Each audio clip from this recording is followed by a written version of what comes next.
নমস্কার বন্ধুরা, মালার রান্নাবান্নাতে সবাইকে স্বাগত। হাতে যদি খুব কম সময় থাকে আর বাচ্চার জন্য কিছু বানাতে হবে, তাহলে এই রেসিপিটা ট্রাই করতে পারেন। এটা সব বাচ্চাদের খুব প্রিয় একটা খাবার, আর বানানো কিন্তু খুব সোজা। ঘরে থাকা দুই একটা উপকরণ দিয়েই কিন্তু এটা বানিয়ে নেওয়া যাবে। রেসিপিটি খুব সোজা, কিন্তু ছোট ছোট টিপস ফলো করে বানাতে হবে, তাহলে রেসিপিটা একদম পারফেক্ট হবে। এই ফ্রেঞ্চ ফ্রাই বানানোর জন্য আমি এখানে 4টে আলু নিয়ে নিয়েছি। প্রথমে আমি আলুর খোসাটা ছুলে নেব।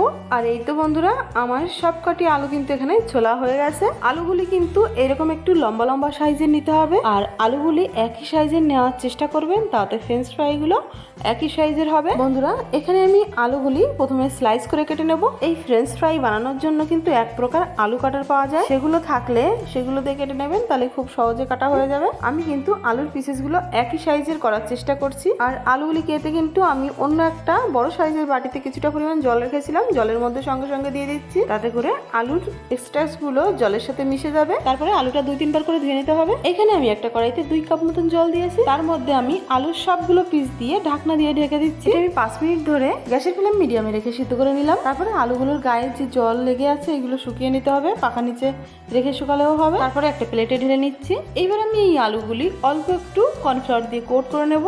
সবকটা আলুর পিসে কর্নফ্লাওয়ারটা সমানভাবে লাগে, তার জন্য হাত দিয়ে একটু মিশিয়ে দিচ্ছি। এবার আমি এই কর্নফ্লাওয়ার মাখা আলুগুলি ভেজে নেব। তার জন্য আমি একটা কড়াইতে কিছুটা পরিমাণ তেল দিয়ে দিচ্ছি। তারপরে তেলটাকে ভালো করে গরম করে নিতে হবে।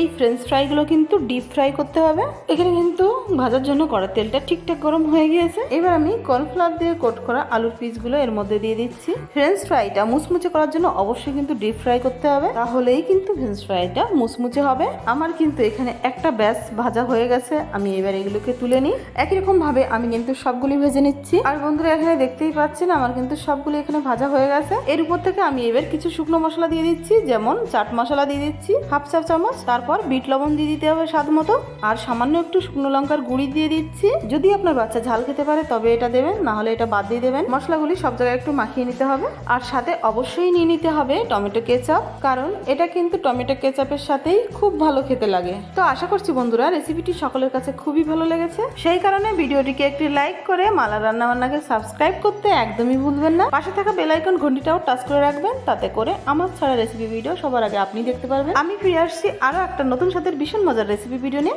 ততক্ষণ সবাই খুব ভালো থাকবেন, সুস্থ থাকবেন।